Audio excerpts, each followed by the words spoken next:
누가복음 21장 7절에서 19절까지입니다.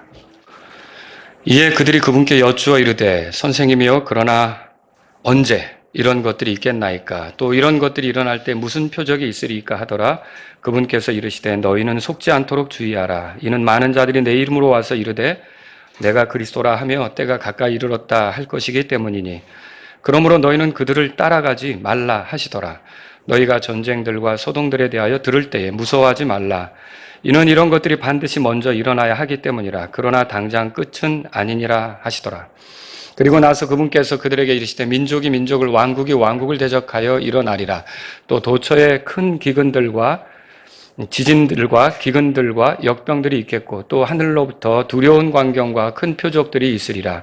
그러나 이 모든 일들 전에 그들이 너희를 붙잡아 핍박하고 회당과 감옥에 넘겨주며 내 이름으로 인하여 왕들과 지리자들 앞에 끌고 가리라. 그리고 그것이 너희에게 증언의 기회로 바뀌리라. 그러므로 너희가 무엇을 대답할까 미리 궁리하지 않기로 너희 마음속에 정하라. 이는 내가 너희에게 너희 모든 대적들이 능히 반박하거나 대항하지 못할 입과 지혜를 줄 것이기 때문이라. 또 부모와 형제와 친족과 친구들이 너희를 배반하여 넘겨줄 것이요 그들이 너희 중에 몇 사람을 죽음에 처하게 하리라. 또 너희가 내 이름으로 인하여 모든 사람에게 미움을 받으리라. 자, 다 같이 18절 19절이요. 그러나 너희 머리털 하나도 없어지지 아니하리라. 너희는 너희 인내로 너희 혼도를 소유하라. 아멘. 자, 읽어보시니까 여러분 마지막 때에 있을 일들을 얘기하거든요. 그래서 오늘 제가 마지막 때를 어떻게 살까 이런 제목으로 여러분에게 말씀을 드리겠습니다. 자, 오늘 본문은 이렇게 시작합니다. 7절 우리 한번 다 같이 읽어보겠습니다. 나온 대로 이에 그들이 그분께 여쭈어 이르되 선생님이여 그러나 언제 이런 것들이 있겠나이까 또 이런 것들이 일어날 때에 무슨 표적이 있으리까 하더라. 자, 여기서 말하는 이런 것들은 뭘 말하는 걸까요? 예수님께서 5절, 6절에서 이미 성전이 무너진다고 말씀하셨죠?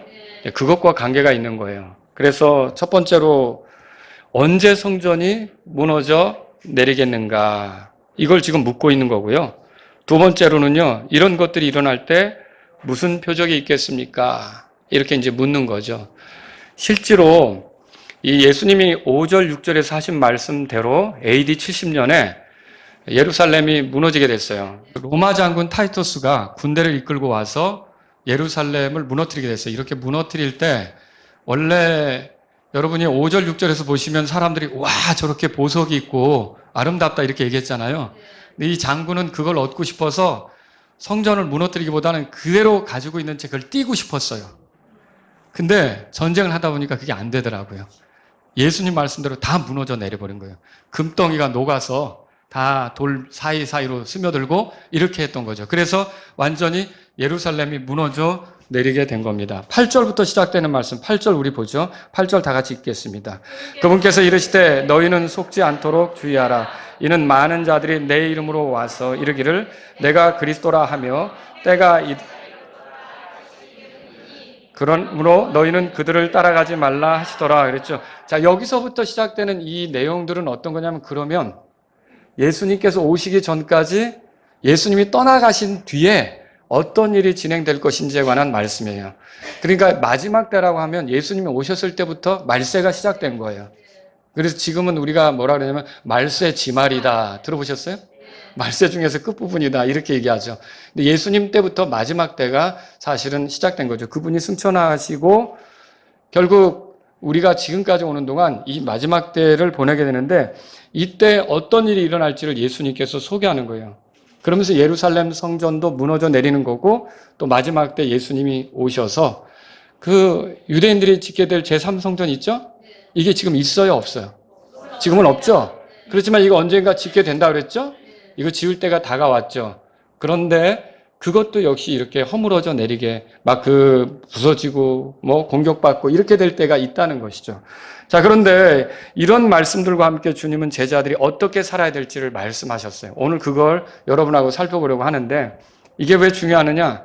제자들만 이게 해당한 게 아니라 저와 여러분들도 예수님의 제자들이잖아요.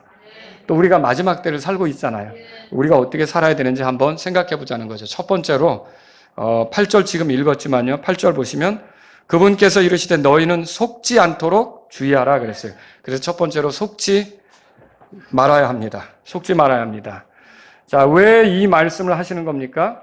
예수님이 승천하신 뒤에는요, 거짓된 그런 예언자들, 혹은 심지어 거짓된 그리스도, 그러니까 영적으로 속이는 자들이 많이 나타날 거다라고 하는 것이죠.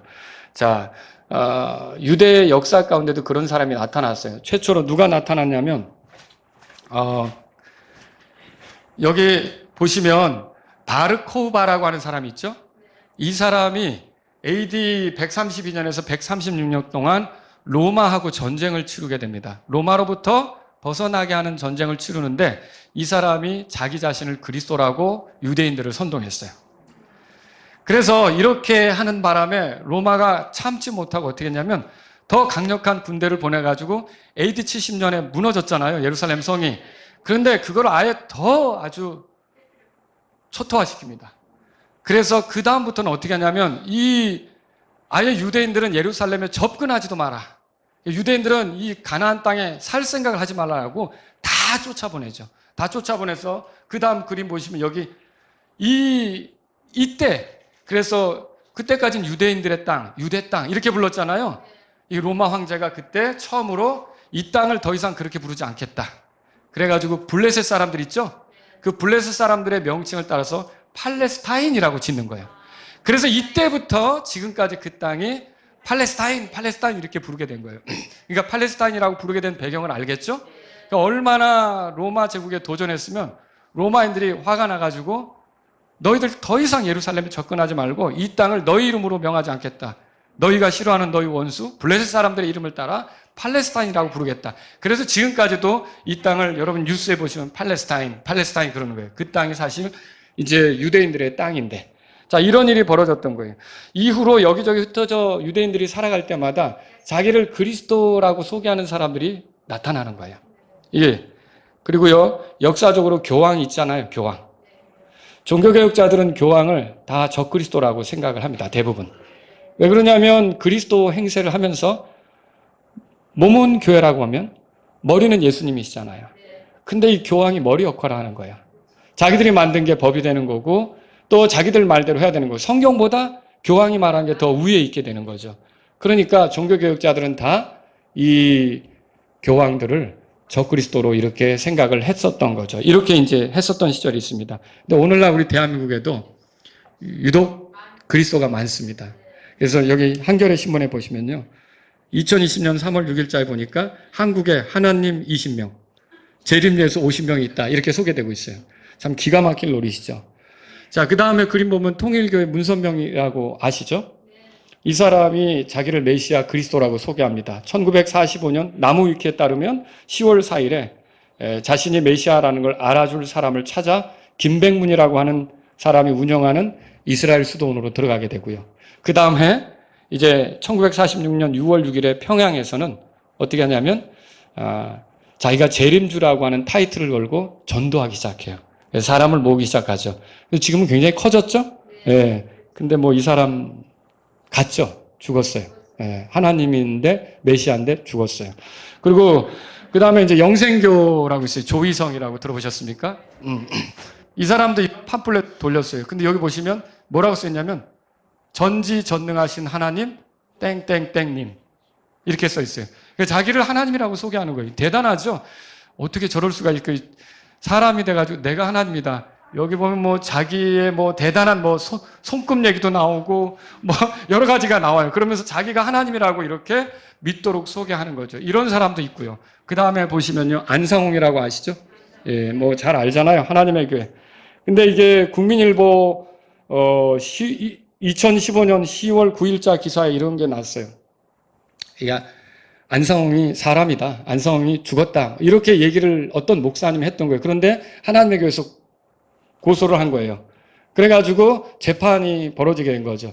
재판이 벌어져서 명예훼손죄로 이렇게 실제로 제가 여기 말고 동암역에서 목회할 때 그때 우리 교회 홈페이지 사이트에 하나님의 교회 문제점을 제가 쭉 적어놨었어요. 그랬더니 전화가 왔더라고요. 전화가 와서 제가 안상홍은 사람이라고 이렇게 얘기하니까 어떻게 그렇게 말할 수 있냐고 감히 우리 아버지를 이런 식으로 얘기하더라고요. 그래서 자신의 아버지를 제가 이름 석자를 막 함부로 거명했다고 저한테 그 전화로 불쾌함을 막 토로하시더라고요. 그래서 아니 당신에게는 아버지지만 저는 사람으로만 보이거든요. 그렇지 않습니까? 그런 일이 있었어요. 그런데 그때 그 고소한 내용이 그거예요. 이게 강연하다가 나온 것 같아요. 이런 거죠. 자, 안상홍이라는 사람이 있는 것이 아니에요. 1985년 식당에서 냉면 먹다가 갑자기 쓰러졌어요. 병원에 옮겨 놓으니까 중풍이야. 죽은 병원도 알아요. 부산 메리놀 병원에서 죽었어요. 안상홍은 중풍으로 죽어버렸어요. 근데 장사된 지 사흘 만에 부활을 못하고 썩어버렸어요. 인터넷에 들어가 보면 그 안상홍 교회를 어떤 사람은 뭐라고 부르느냐 하면 냉면 급체교라고 불러요. 냉면 먹다가 죽었잖아요. 냉면 먹다가 죽어버렸으니까 두 번째 교주가 나타났어요. 이 여자가 나타나서 뭐라고 했냐면 하나님도 암수가 있어야 된대요. 그래서 남자 하나님은 안상홍이고 여자 하나님은 장길자. 그래서 장길자가 하나님이 됐어요. 이 여자가 지나가면 사람들은 땅을 코에 박고 못 일어납니다. 왜? 하나님이니까. 이런 식으로 강의를 한 거예요. 자, 그러니까 이게 문제가 돼가지고 고소를 한 거예요. 우리 안상홍님에게 그렇게 했다는 거죠. 근데 법원에서 무죄 판결이 났죠. 그러니까 이제 그렇게 지나갔어요. 이런 일도 있어요. 또 엘리야 복음 선교였다가 돌나라로 알려진 얼마 전에 올해 초에도 브라질에서 어린아이들 시체 유기되고 이렇게 죽고 그런 사건 들어보셨죠? 그게 이제 박명호라고 하는 사람이에요. 이거 끔찍해요. 아주 조그마한 아이들까지 이 사람을 다 난군. 찬송가가 그래요. 여보, 우리 난군님, 여보. 아이들까지 다 그렇게 해요. 그게 성적으로 아주 정말 말하기가 좀 그래요. 더럽고 타락을 해서 그냥 자기와 접촉을 해야 구원이 되는 거예요. 말하자면. 그런 이제 이상한 것들을 퍼뜨리고 있어요. 그 다음에 여러분 정명석이라고 또 들어보셨을 거 아닙니까? 정명석도 첫 글자를 따면 JMS예요. 그걸 또 뭐라냐면 지저스 모닝 스타래요. 자기가 이제 예수라고 하는 거죠. 이렇게 떠들고 다니면서 젊은 여대생들, 젊은 아가씨들을 호리고 끌어들이고, 그러니까 이 사람들의 특징을 보면 결국은 자기를 메시아로 소개하지만 자기 이권, 탐욕, 이거를 채우는데 사용하고 있다는 거죠. 여러분, 그 이단하고 진짜하고의 차이가 뭐죠? 이단하고 진짜의 차이. 끝이 다르다 그러죠. 이단 예수님에 대해서 말해요? 말하지 않아요? 말을 안 하면 아예 이건 다른 거구나 하고 우리는 쳐다보지도 않죠. 불교 같은 거 왜 쳐다봐요? 이슬람교 같은 거 안 쳐다보잖아요. 그렇죠? 근데 이단도 예수님을 말해요. 근데 문제는 뭐냐면 진짜는 예수님만 믿어요. 예수님을 통해서만 죄들의 용서를 받아요. 예수님을 통해서만 하나님의 아들들이 돼요. 하나님의 자녀가 되는 거죠. 예수님을 통해서만 천국 가는 거예요. 예수님을 통해서만 영원한 생명을 얻는 거예요. 예수님을 통해서만 멸망하지 않는 거예요. 예수님을 통해서만 지옥에 가지 않는 게 진짜예요. 근데 이단은 꼭 플러스 알파예요. 가만히 들어보세요. 플러스 알파. 그래서 예수님도 믿지만 안식일을 지켜야 된다. 예수님을 믿지만 유월절도 지켜야 된다. 예수님을 믿지만 율법을 행해야 된다. 예수님을 믿지만 또 우리 그 요한계시록을 알아야 된다. 여러분 요한계시록 알아야 구원되는 겁니까? 아니죠. 근데 신천지는 또 요한계시록을 알아야 구원된다 그러잖아요. 그죠? 정말 그러면 사도 바울이나 베드로는 요한계시록을 읽어보지도 못하고 죽었는데 그러면 그런 사람들은 어떻게 되냐는 거죠. 그래서 이단들의 특징이 뭐냐면 예수님 플러스 알파예요. 구원받는데, 죄 용서받는데, 하나님의 자녀가 되는데. 그래서 여러분이 이거를 잘 구분하셔야 돼요. 그리고 이단들의 두 번째 특징이 뭐냐면 자기들이 시작이에요. 그전에는 교회가 없는 것 같이 말해요. 자기들만 진짜 교회라고 하는 거죠. 여러분 교회는 예수님 때부터 시작된 거예요. 지옥의 문들이 이기지 못한다고 마태복음 16장에 말하고 있어요. 그런데 과거의 모든 교회는 다 꽝이고 자기들이 이제 진짜로 믿어야 될 그런 믿음의 대상이 나온 거고 교회가 된 것처럼 이렇게 얘기한다는 거죠. 이런 건 다 잘못된 거죠. 그래서 결국은 이단 교주들이 자기를 하나님이라고 소개했는데 인생은 어떻게 됐을까요? 종말은 다 죽었죠. 여러분 보세요. 문선명은 2012년 9월 3일 92세에 죽었어요. 그래가지고 이제 잘 또 어딘가에 이렇게 묻혀 있죠. 하나님이라고 주장한 하나님의 그 안상홍 1985년 2월 24일 사망해서 경남 양산시 상북면 외성리 8-1 석계공원 묘지에 묻혀 있어요. 여기 보시면 이제 그 안상홍이라고 여기 희미하게 써 있어요. 여러분이 한자로 안상홍 지명 이렇게 써 있어요. 그래서 부활했어요, 안 했어요? 죽은 걸로 그냥 끝난 거죠. 셋째 날에 다시 일어나거나 그런 거는 아니란 말이죠. 그 다음에 또 사람이 죽는 종교는 종교가 아니다라고 하면 호환장담했던 영생교, 조희성, 이 사람도 2004년 6월 19일에 심근경색으로 사망했어요. 그래서 경기도 김포시 대권면 상마리 산 50-1 공원묘지에 묻혀 있어요. 이 사람도 여기 묻혀 있고, 자칭 재림주라고 하는 천국복음전도의 구인회라는 사람이 있어요. 이 사람은 1976년 상습 사기꾼이라는 제명으로 서대문 교도소로 끌려가 20일 동안 신문받다가 옥중에서 사망했어요. 지금 어디 있냐면 경기도 남양주시 화도 월산리에 위치한 모란공원 묘지에 묻혀 있어요. 이 사람 보세요. 무덤에 뭐라고 돼 있어요?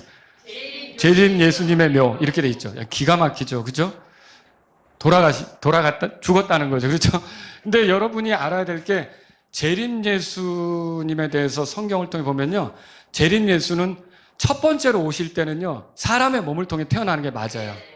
그래서 마리아의 태를 통해서 태어나잖아요. 근데 두 번째 오실 때는 사람의 몸을 통해 태어나는 게 아니에요.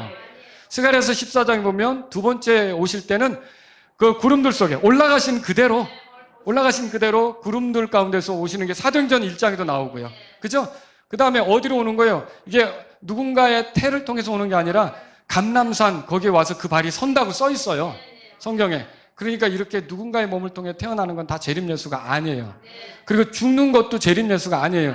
왜냐하면 재림 예수는 이거 보세요. 처음에 오셨을 때 예수님이 죽었죠. 왜 죽었어요? 우리 죄 때문에 죽었죠. 그리고 그 우리 죄를 위해서 피 흘리신 게 헛되지 않다는 걸 입증하기 위해 죽음으로 끝나지 않고 부활하셨죠. 그러면 여러분 부활하신 분은 다시 죽는 몸으로 부활한 거예요? 영원히 죽지 않는 몸이 된 거예요? 영원히 죽지 않는 거죠. 그러니까 재림 예수라면 죽지 않아야 되는 거예요. 근데 지금 왔다 간 사람들은 다 무덤을 만들었어요. 또 앞으로 들어갈 사람들도 많아요. 아마 줄 서고 있어요 지금. 자기가 영생한다고 말하는 사람들 조심하셔야 돼요. 그 영생이라고 하는 거는 우리가 주님이 오셔서 주님을 만나게 되면, 부활하게 되면 영생할 수 있죠. 그러나 그 전까지는 그 영생한다고 말하는, 신천지도 영생한다고 그러잖아요. 근데 남모르게 다 의료보험 카드 가지고 병원 다닐 거예요. 아마. 예, 그러다가 어느 날 가면 또 어떻게 될지 모르겠지만. 그래서 이런 가짜 예수가 판을 칠 거를 예수님은 미리 아셨어요. 그래서 속지 말라고 말씀하신 거예요.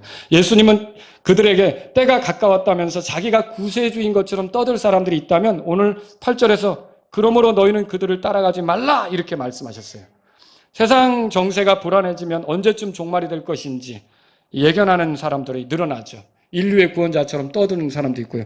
여러분 이장님이라고 들어보셨죠? 이제 2000년도 이후에 태어난 사람은 잘 모를 거고 1992년 보세요. 10월 28일 이때 제가 11월 달에 제대했거든요. 제가 말년에 군종병을 하게 됐어요. 군종병을 하는데 요날 아침도 제가 기억이 나요. 이날은 기억이 나더라고요. 연병장에 모여서 다 우리 전 대대원들이 이제 한 500여 명이 되는데 이렇게 이제 쫙 줄 서가지고 아침에 이제 아침 좀 하고 그리고 이제 자기 소대로, 제 중대로 돌아가는데 왜 안 갔어? 나보고. 다 왜 안 갔어? 이렇게 묻는 거예요. 무슨 말이냐면 어젯밤에 갔어야 된다는 거죠. 12월 28일에. 그러니까 갔어야 되는데 왜 안 갔어? 그래서. 그런데 제가 군생활하던 홍천에서 이게 돌아다니는 거예요. 홍천 시내에 제가 가끔 나갈 일이 있었어요. 그 부대 교회 일 때문에. 그러면 이 사람들이 돌아다니면서 이걸 하더라고요. 근데 여러분 이게 잘못이라는 거죠. 그죠? 예. 주님이 오시는 거 그거 알려져 있어요. 그 다음 보세요. 여러분 성경 구절 보겠습니다. 자, 마태복음 24장 36절에 그날과 그 시각은 결코 아무도 알지 못한다고 돼 있어요. 그러니까 예수님이 오시는 거는 이때다라고 말하면 수상한 거죠. 날짜 계산하고 막 이런 사람들은 다 수상한 거예요. 그 다음 구절 보세요. 또 자, 다 같이 읽어볼까요? 그러므로 깨어있으라. 이는 어느 시각에 너희 주가 오실지 너희가 알지 못하기 때문이라. 마태복음 24장 42절에도 써 있어요. 이게 예수님의 그 오심에 대해서 말하는 마태복음 24장이에요. 근데 그분이 오시는 건 우리는 언제 오실까 이렇게 저기 하지만 그게 우리가 기다리는 마음으로 좀 사모하는 마음으로 부르는 거지 언제야? 날짜를 콕 집으려고 부르는 거 아니잖아요. 그죠? 그 다음 구절 보세요. 그래서 다 같이 읽겠습니다. 그러므로 너희도 준비하고 있으라. 이는 너희가 생각하지 않는 시각에 인자가 오기 때문이라. 예, 생각하지 않을 때 갑자기 올 수 있다는 거죠. 그래서 예수님이 언제 온다 이렇게 못을 받고 얘기하는 사람들이 있으면 속지 않도록 주의하셔야 됩니다. 그래서 마지막 때를 살 때 이렇게 영적으로 속지 않으려면 여러분 어떻게 되시냐? 베레아 사람들처럼 성경이 그러한가 해서 날마다 읽고 상고하셔야 돼요. 이게 성경 덮어놓고 믿으시면 안 돼요. 내 신앙을 누군가 얘기해 준 거 그것만 의지해서 믿으려고 하지 말고 성경을 읽으시고 성경 말씀을 가까이 하시고 그렇게 하셔야 된다는 거죠. 두 번째는 뭐냐면 무서워하지 말라는 거예요. 무서워하지 말라. 자, 9절 10절 우리 다 같이 읽겠습니다. 9절 10절. 너희가 전쟁들과 소동들에 대하여 들을 때에 무서워하지 말라. 이는 이런 것들이 반드시 먼저 일어나야 하기 때문이라. 그러나 당장 끝은 아니니라 하시더라. 그리고 나서 그분께서 그들에게 이르시되 민족이 민족을 왕국이 왕국을 대적하여 일어나리라. 자, 이게 지금 예루살렘 성이에요. 그걸 누군가 그려놓은 거예요. 예루살렘 성에 로마 군대가 들어가서 불태우면서 여기 성전이 있는 거죠. 불태우면서 AD 70년에 있었던 사건을 이렇게 표현해 놓은 거예요. 자, 결국 예루살렘 성전이 무너지기 전에 이런 전쟁으로 인해서 무너지게 되는 거죠. 그죠? 그리고 이 전쟁은 그때 이후로 지금까지 계속 있어 왔던 거예요. 주님이 오시기 전까지 전쟁은 계속 있을 것입니다. 여러분, 그래서, 아까 바르코바라고 하는 사람이 132년에서 136년 동안 로마에 저항하면서 또 전쟁이 있었고요. 유대인들은 1948년에 독립했어요. 독립해서 이제 자기들의 나라를 5월 달에 이제 갖게 됐죠. 근데 팔레스타인 땅에 들어가서 비집고 여기 원래 우리 땅이야 라고 들어간 거죠. 주변 사람들이 좋아하겠어요? 그리고 원래 살던 팔레스타인 사람들이 좋아하겠어요? 이거 어디서 굴러 들어온 게 자기네 땅이라고 해? 그래서 전쟁이 계속 있었어요. 그 중동 전쟁이 있었잖아요. 여러 차례 있었어요. 근데 그때마다 놀랍게도 하나님께서 이스라엘 민족을 지켜주셔서 더 땅을 확장하게 됐죠. 그렇게는 됐죠. 그렇죠? 지금 왜 이렇게 된 걸까요? 하나님께서 말씀하신 예언을 이뤄가시기 위해서 순차적으로 이렇게 되어가는 거예요. 그 예루살렘 성전도 죄화되는 거고, 그렇죠? 이렇게 이제 순차적으로 되어가도록 그렇게 된 거죠. 여기 보면은 마지막 때는 소동들이 전쟁과 소동들이 일어난다고 그렇게 돼 있어요. 여러분 여기 소동이라고 말한 단어는 고린도전서 14장 34절에 보면 33절에 보면 하나님은 혼란의 창시자가 아니라 그랬죠. 그 혼란에 해당하는 거예요. 고린도 교회는 혼란이 있었던 거죠. 그 소동이 있었던 거죠. 그런 것처럼 마지막 때는 이렇게 막 사람들이 혼란스러워하고 소동이 일어나고 어선하고 이런 것들이 일어나게 될 거다라고 하는 거죠. 그래도 성경은 뭐라고 말해요? 무서워하지 말라. 자, 이런 일들이 일어나야 되는 거예요. 1914년에 1차 세계대전이 일어났어요. 18년까지. 그런데 그때 이전의 전쟁들은 보면 군인들끼리 싸우는 거예요. 그래서 점령해서 들어가는 건데 이상하게 어떤 전쟁들이 일어나냐면 민족을 괴롭히는 전쟁이 시작되는 거예요. 아예 그 민족을 씻어버리겠다. 땅에서 제거해버리겠다. 뭐 이런 식이죠. 그런 전쟁이 시작돼요. 그 다음에 2차 대전 갔죠. 2차 대전 아시죠? 그때 독일이 유대인 민족을 얼마나 없애려고 했어요. 그게 역사로 아우슈비츠 수용소를 통해서 나타나고 있잖아요. 이게 뭐냐면 유대인들을 잡아다가 계속 소각로에서 태우는 거예요.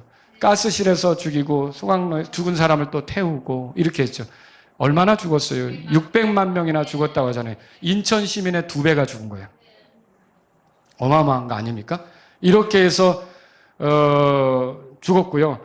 여러분 그 쉰들러 리스트라고 들어보셨어요? 쉰들러라고 하는 독일 사람이 다행히 이렇게 자기가 유대인들을 자기 공장에 데리고 온 사람들, 그 명단에 들어간 사람들은 살았어요. 와, 그래서 나중에 유대인들이 그 사람을 고마워하면서 자기들은 살았으니까 그 사람들을 기념하고 이렇게 하는데 이게 이 민족이 민족을 대적하는 그런 일들이 계속 있단 말이에요. 지금도 이란은 어떻게 하냐면요. 이스라엘을 땅에서 제거할 거야. 이런 식이에요, 이런 식. 그리고 지금 도처에 이렇게 민족 간의 충돌이 일어나죠. 인도하고 중국이 분쟁하고 또 여러분 여러 도처에서 그런 것들이 일어나고 있어요. 우리나라도 사실은 어떻게 보면 휴전인데 휴전이란 말이 뭐예요? 잠시 쉬는 거죠. 전쟁을. 이번 달 7월 27일이 휴전 협정이 있었던 지 70년이 된 거죠. 여러분 기도하십니까? 제발 저 북한에 이게 역사적으로 증명이 된 거예요. 1953년 7월 27일을 기점으로 해서 남쪽과 북쪽이 갈라지게 됐죠. 근데 그 당시에는 북쪽이 더 잘 살았어요. 남한은 뭐 세계에서 그 가난한 나라 손꼽고 거꾸로 손꼽으면 가난한 나라 손꼽으면 한두 1년에 한 사람이 벌 수 있는 돈이 60달러 정도? 60달러면 얼마야? 한 7, 8만 원. 1년을 그런 정도의 우리의 생활 수준이었다는 거예요. 그때가 굉장히 가난했던 거죠. 전쟁이 일어나고. 그런데 70년이 흘러갔어요. 무신론, 공산주의는 무신론이라 그랬죠? 하나님 인정하지 않죠? 하나님이 없다고 주장한 그 세계가 70년이 흘러갔을 때 어떻게 됐는지. 그리고 그래도 하나님을 자유롭게 믿을 수 있었던 이 대한민국은 70년 지나서 어떻게 됐는지. 지금은 우리나라가 세계에서 열 손가락 안에 드는 그런 경제적인 성장을 이룬 나라가 된 거 아닙니까? 이거 한반도에서 극명하게 이게 체제 비교가 된 거예요. 공산주의가 옳은 것이냐? 예? 이게 자유민주주의가 옳은 것이냐? 이거 분명히 입증이 된 거죠. 여러분, 하나님을 이렇게 섬기는 우리는 오늘 이렇게 예배드리러 자유롭게 왔지만 북한은 어떨까요? 그렇지 못하다는 거죠.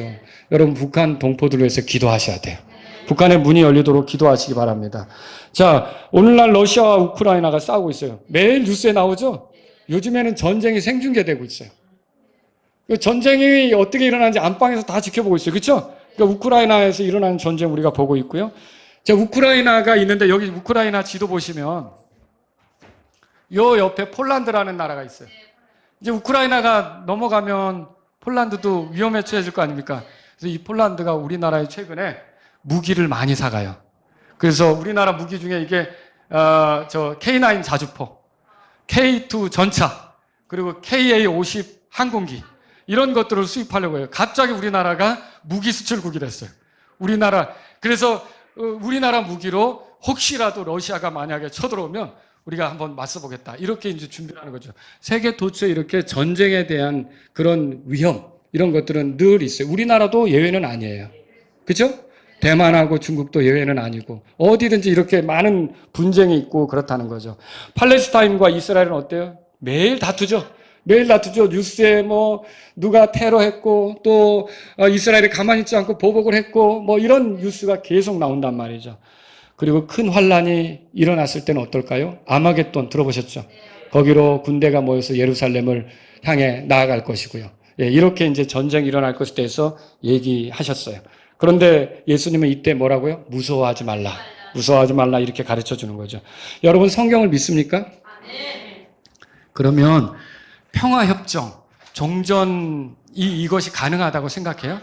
성경을 믿는 사람은 이거는 그냥 종이 조각이라고 생각하셔야 돼요. 그걸 믿는다. 성경을 믿으면 그거 믿을 수가 없어요. 왜 그렇습니까?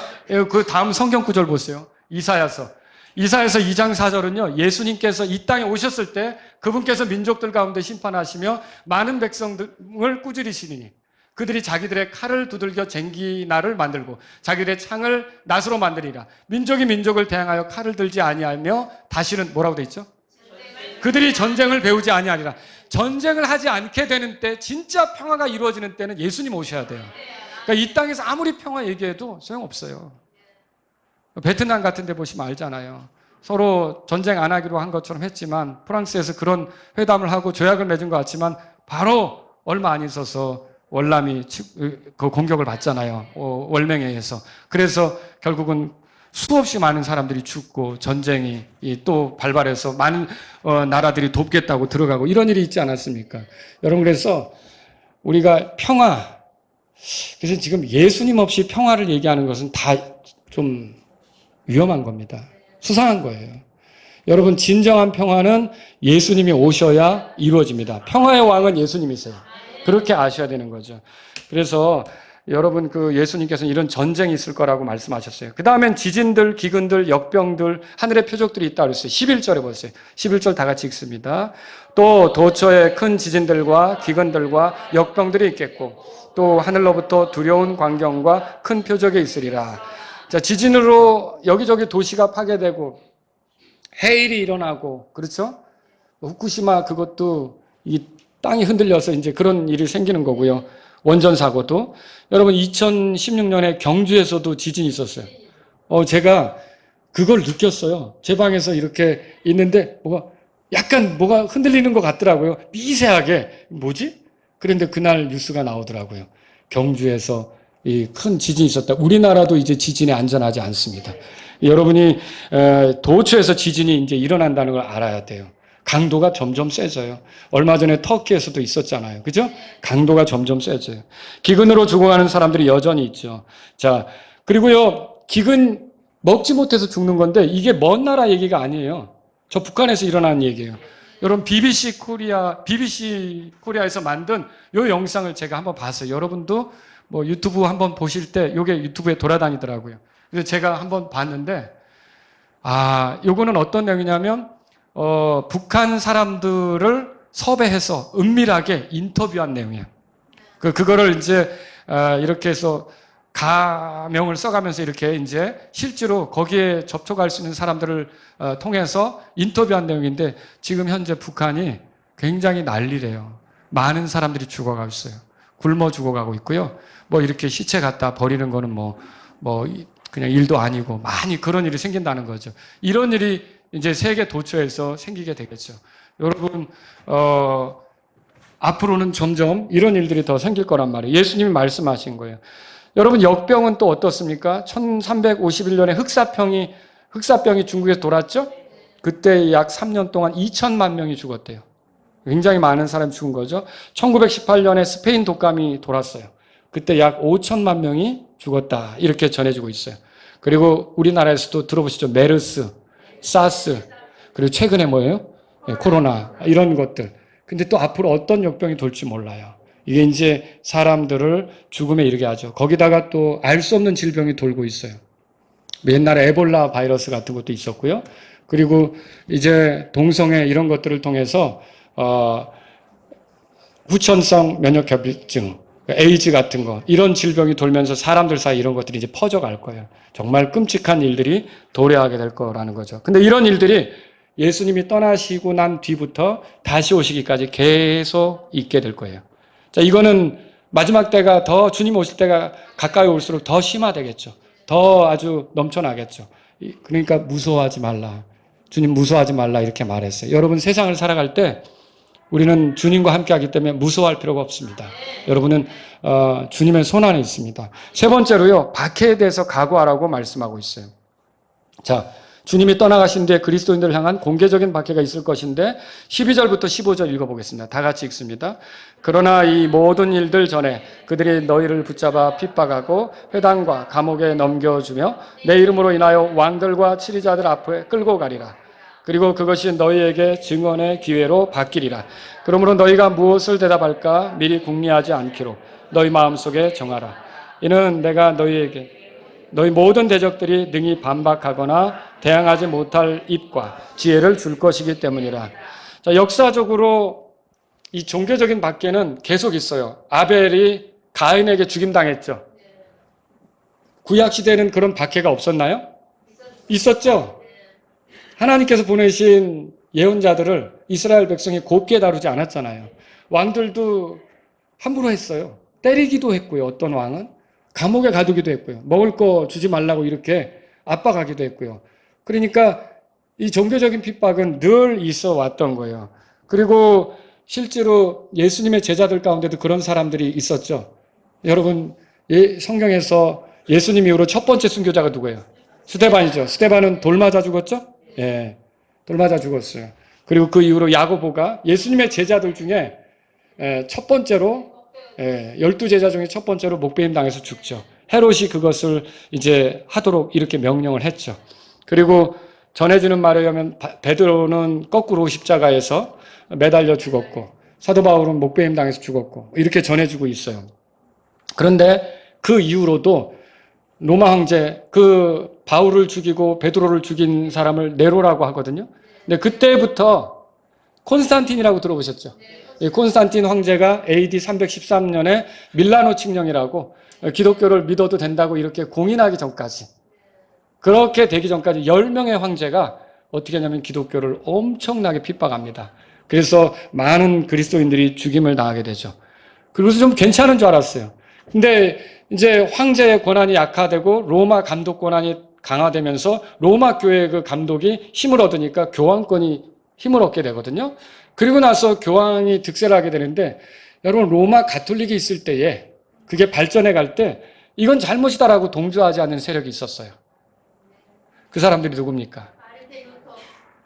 그 중세 어두운 시기에 동조하지 않는 세력을 우리는요 아나베프티스트라고 불러요. 아나베프티스트. 아나가 다시 영어로 그걸 얘기하고 베프티스트. 뭐냐면 이거는 가톨릭이 붙여준 이름이에요. 가톨릭이 자기들에게 동조하지 않고 영세 받은 사람, 유아세례 받은 사람이 나중에 예수님을 진짜로 믿게 되면 다시 침례를 주니까 그걸 빈정대면서 붙인 말이 아나베프티스트예요. 그 사람들이 어디든지 이렇게 알프스 산속으로도 들어가고요. 동쪽 유럽으로 보헤미아 땅 이런 데로도 도망가고요. 이렇게 하면서 나중에 종교개혁자들에게 영향을 미치죠. 그래서 종교개혁이 일어나게 되는 거예요. 자, 그런데 보세요. 이런 사람들이 이렇게 있었는데 그들이 얼마나 핍박을 받았는데요. 많은 핍박을 받았어요. 가톨릭으로부터. 그리고 또 종교개혁이 일어나면서 그 이후로도 계속적인 핍박이 있었죠. 그래서 역사적으로 보면 그 가톨릭계에서 순수한 기독교인들이 6,500만 명 정도, 우리나라 인구보다 더 많죠. 그런 많은 사람들이 종교재판에 의해서 순교했다고 전해지고 있어요. 그래서 이노센트 3세라고, 교황 이노센트 3세가 이 176대 교황인데 이 사람 때 가서 어떻게 하냐면 결국은 이제 그 종교재판을 더 아주 확고하게 해가지고 많은 사람들을 이렇게 그리스도인들을 잡아다가 자, 이 사람들은 침례를 주잖아요. 물속에 넣잖아요. 근데 카톨릭은 그렇게 안 하거든요. 이거 하잖아요. 그래서 그렇게 안 하면 어떻게 하냐면 물에다 집어넣어서 죽이는 거예요. 그리고 여러분 만찬할 때 빵하고 잔이 있잖아요. 빵하고 잔이 있는데 여러분 그 빵이 예수님의 몸이에요? 아니에요? 아니죠. 그건 그냥 예수님의 몸을 기념하는 거잖아요. 그런데 가톨릭에서는 그걸 예수님의 몸이라고 주장하는 거거든요. 사람을 묶어놓고 이게 예수님의 빵이라고 얘기하면, 예수님의 몸이라고 얘기하면 살려주고, 그렇지 않으면 불로 태워 죽이는 거죠. 그 외에도 가톨릭이 제시한 여러 가지 교리들을 우리는 따를 수 없다. 그렇게 하면서 나오는 사람들은 잡아다가 제가 뭐 그림 하나만 소개했지만 여기 우리 교회도 알베르토 리베라 시리즈가 있어요. 알베르토 리베라가 가톨릭 예수의 사제였어요. 근데 거기서 복음을 듣고 나오게 돼요. 그러면서 가톨릭의 역사적인 문제가 뭔지를 강연하고 돌아다녀요. 저도 한 번 들었어요. 그때가 90 몇 년도에 우리나라 와가지고 강의할 때 제가 한번 듣게 됐는데 이 사람이 쓴 책에 보면 가톨릭이 어떻게 핍박했는지 그 그림들이 있잖아요. 너무 잔인해서. 근데 어떻게 그 하나님의 이름으로 그렇게 될까? 어떻게 그런 식으로 사람들을 죽이면서 괴롭힐까? 여러분, 우리가 우리 신앙을 갖지 않는다고 해서 사람을 그렇게 괴롭히면 됩니까? 안 되죠. 아니, 우리 독립침례교 신앙을 갖지 않는다고 해서 사람을 잡아다가 때리고 괴롭히고 믿으라고 그러고 이렇게 하면 되느냐는 거죠. 안 되는 거예요. 우리는 다 소울 리버티, 개인 혼의 자유가 있잖아요. 그렇죠? 여러분, 우리가 신앙을 누구한테 강제할 수 있습니까? 못하는 거죠. 그런데 가톨릭은 그렇게 강제해서 많은 사람을 죽이고 그렇게 했었던 거죠. 안 믿으면, 안 받아들이면 그렇게 했었던 거라는 거죠. 여러분, 그래서 순교자하고 증인이란 말이 그리스 언어로는 그리스 어로는요, 어원을 추적해 보면 같아요. 그러니까 여러분 어떻게 보면 증인이 된다는 거는 목숨을 거는 거가 되겠죠. 그런 일이 되는 거예요. 자, 사도행전의 기록을 읽어보면 이런 일이 있죠. 사도 바울이 체포되고 혹은 베드로가 체포되고 그럴 때마다 베드로가 공회에 서면 어때요? 예수님에 대해서 말해요. 사도 바울이 로마로 끌려갔죠? 거기서 황제 앞에서 예수님에 대해서 말할 기회를 얻은 거예요. 대단하죠? 빌립보 감옥에 갇혔어요. 여기 이제 빌립보 감옥에 바울이 갇힐 때 누구랑 갇혔죠?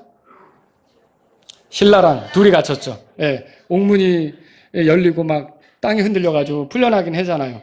거기서도 어떻게 해요? 하나님 찬송하고 기도하면서 참 제가 생각할 때는 대단한 것 같아요. 내가 복음 전하러 갔다 얻어맞고서 살이 터져가지고 감옥에 갇혔으면 우리 같으면 어떡하지?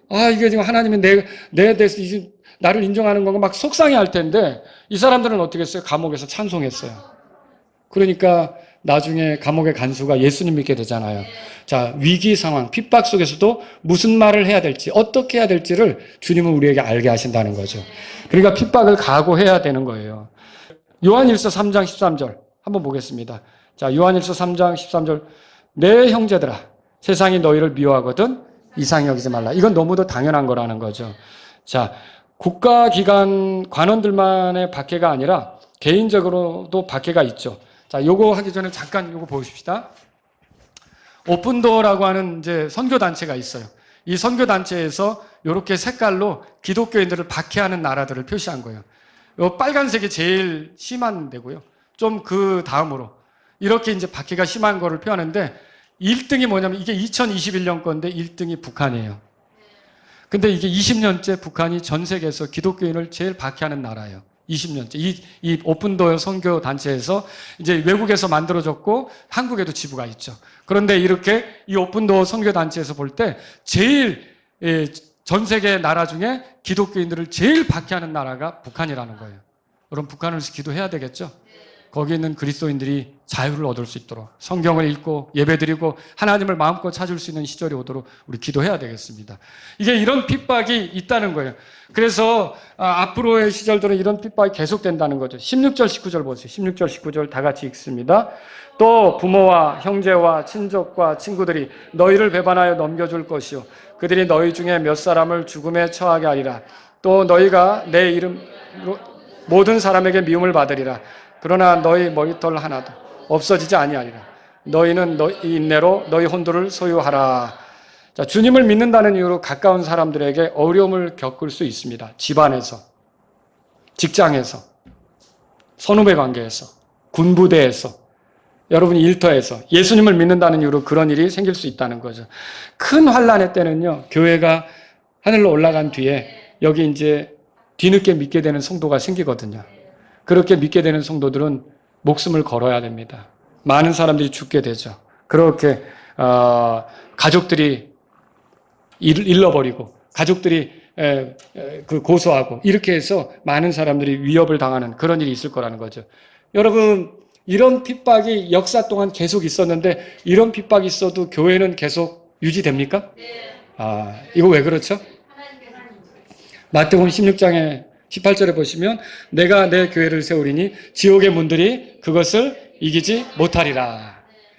그러니까 지금까지 교회가 있는 거예요. 그래서 이 많은 이단들이 잘못된 건 뭐냐면요. 자기네가 무슨 진짜 교회 시작인 것처럼 생각해요. 이만희로부터 무슨 진짜 교회가 시작된 걸로 생각하고 또는 뭐 안상홍으로부터 자기네들이 교회가 시작된 걸로 생각하고 이게 잘못이라는 거예요. 하나님 말씀을 안 믿으니까 그렇게 얘기하는 거죠. 예수님 때로부터 지금까지 많은 핍박이 있었지만 하나님께서는 교회를 존속시켜 오셨다라고 하는 것이죠.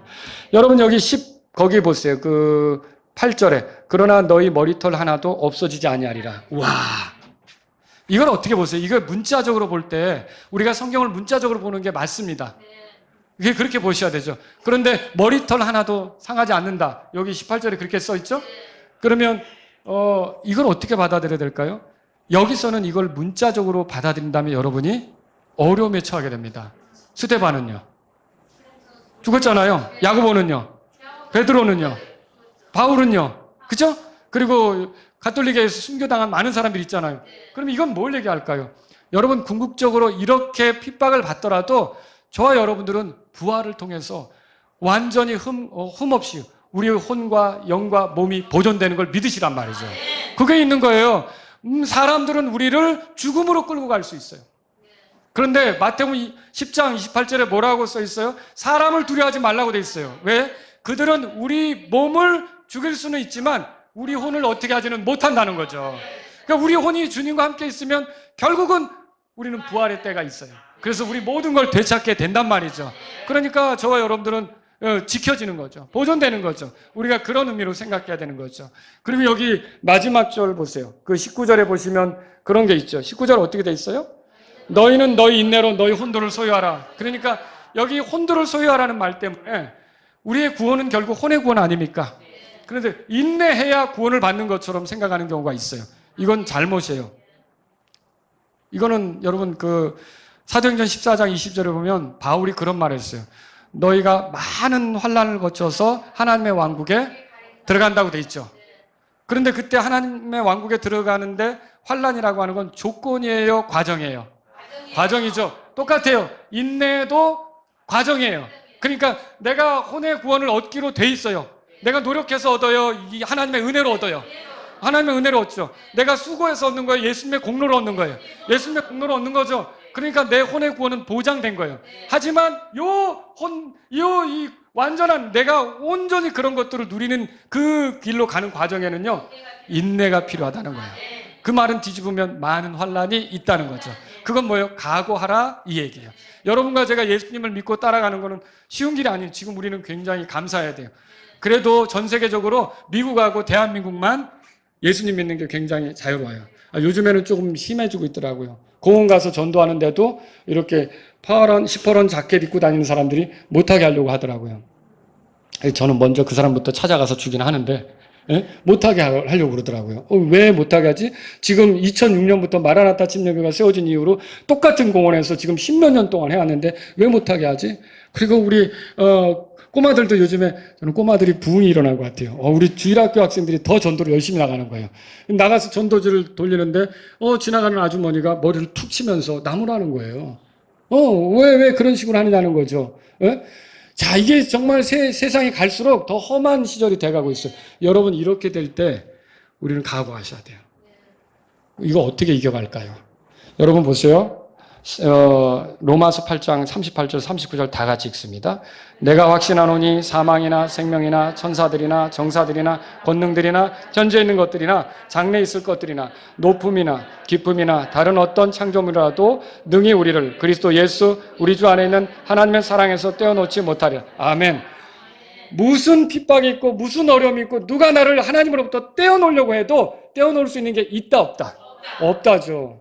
그래서 우리 구원이 영원히 안전한 이유가 하나님의 사랑에서 나를 떼어놓을 것이 아무것도 없다는 거예요. 사망도 생명도 천사도 정사들 권능들 이게 영적 존재들 아닙니까? 장래 있을 것 높음 깊음 다른 어떤 창조물도 우리를 하나님의 사랑에서 하나님의 사랑은 어떤 건데요? 예수 그리스도를 통해 우리를 구원하는 사랑 아닙니까? 예수를 통해 우리에게 영원한 생명을 주는 사랑 아닙니까? 이 예수를 통해 우리를 하나님의 자녀가 되게 하는 사랑인데 이런 사랑에서 우리를 떼어놓을 수 있는 건 아무것도 없다는 게 하나님 말씀이에요. 그래서 여러분이 핍박을 당하더라도 어려움을 당하더라도 이게 보상 쌓을 기회가 왔구나. 그렇게 생각해야겠죠. 주님 앞에 영광 돌릴 기회가 왔구나. 그래도 내가 뭐 별것도 아닌데 주님을 위해서 욕을 먹으라고 이런 기회를 주시다니 감사합니다. 사도행전 5장 여러분 성경을 펴보세요. 이거는 제가 그림에 준비하지 못했지만 사도행전 5장 보세요. 사도행전 5장. 초기 교회가 그랬어요.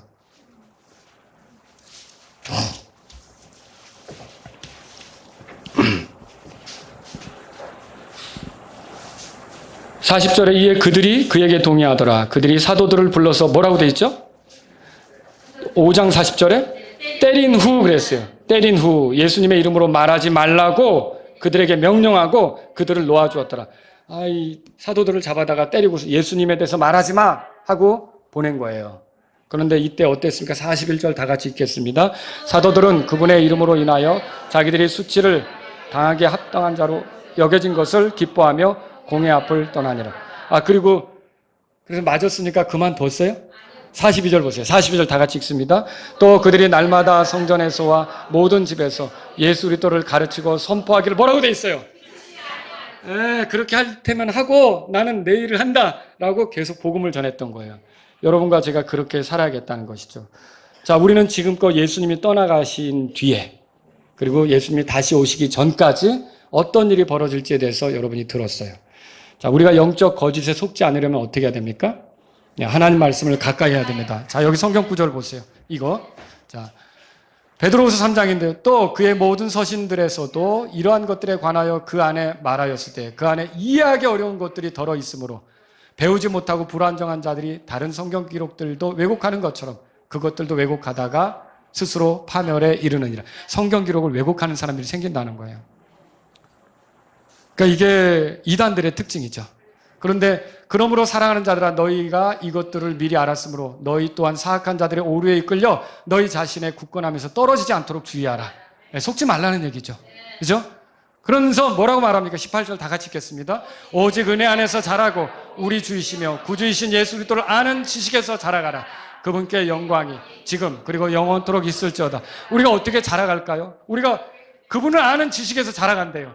예수님을 아는 지식은 어디서 얻어요? 성경에서 얻잖아요. 말씀에서 얻잖아요. 여러분이 이런 이단 사설에 속지 않으려면 성경을 부지런히 보셔야 돼요. 성경을 정확하게 바르게 가르쳐주는 그런 여러분이 경배에 참여하고 말씀을 듣고 이렇게 해야 된단 말이죠. 두 번째로 무서워하지 말라 그랬어요. 여러분 다음 구절 보세요. 무서워하지 말라. 자, 여기서 보면요. 다 같이 요한복음 16장 33절 읽어보겠습니다. 이것들을 내가 너희에게 말하면 너희가 내 안에서 평안을 갖게 하려 함이라. 세상에서 너희가 환난을 당할 터이나 기운을 내라. 내가 세상을 이겼노라 하시니라. 여러분 여기 보시면 너희가 환난을 당할 것이나 이거 기정사실로 얘기하고 있어요. 예수님을 믿으면 어려움을 당할 수 있다는 거죠. 그러니까 복음 중에 이런 거 있죠. 복음이라고. 저는 이걸 복음이라고 생각하지 않지만 그들이 그렇게 부르니까 예수 믿으면 잘 됩니다. 예수 믿으면 아주 출세합니다. 예수 믿으면 아프지 않습니다. 예수 믿으면 뭐든지 높아집니다. 예수 믿으면 다 그렇게 얘기하는 거 있죠. 이거 잘못이에요. 그러면 바울과 베드로는 잘못 믿은 거예요. 그죠? 그게 아니란 말이죠. 여러분 예수님을 믿어도 환난을 당할 수가 있다는 거죠. 예수님 믿는다고 안 아파요? 예수님 믿어도 아파요. 예수님 믿는다고 병원 신세 안 져요? 병원에 가야 되죠. 예수님 믿는다고 시험에 떨어지지 않아요? 떨어질 때도 있는 거죠. 예수님 믿으면 사업을 벌리면 다 잘 돼요? 안 될 때도 있는 거죠. 여러분 우리가 이런 모든 속에서도 우리는요 무서워할 필요가 없어요. 왜요? 우리 끝이 확고히 보장돼 있어요. 저와 여러분들이 세상을 이기신 예수님과 함께 승리자로서 영혼을 보낼 것이기 때문에 여러분은 무서워할 필요가 없다는 거예요. 오히려 세상에 애착을 두지 말고 마라나타 다시 오시는 예수님을 기다리십시오. 세 번째로 말씀드리는 건요. 그리스도를 위해 모욕을 당할 때 보상이 있음을 믿고 여러분들이 담대한 것이 필요합니다. 자, 예수님 말씀하셨죠. 이것도 읽어볼까요? 다 같이 읽겠습니다.